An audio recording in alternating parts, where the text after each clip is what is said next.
అద్దిరిపోయే అండా biryani ready. Please subscribe the my channel.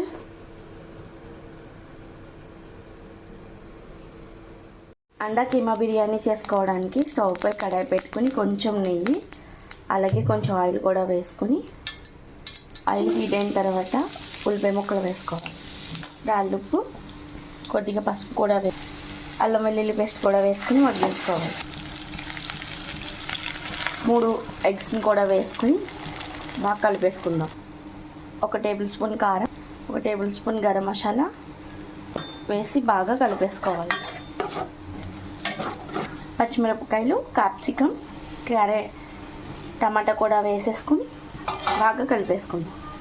టమాటా కూడా మగ్గిన తర్వాత మనం ముందుగా రెడీ చేసుకున్న రైస్ని వేసుకుని బాగా కలిపేసుకుందాం. అంతా బాగా కలిసిన తర్వాత కొత్తిమీరతో గార్నిష్ చేసుకుంటే అండా బిర్యానీ రెడీ.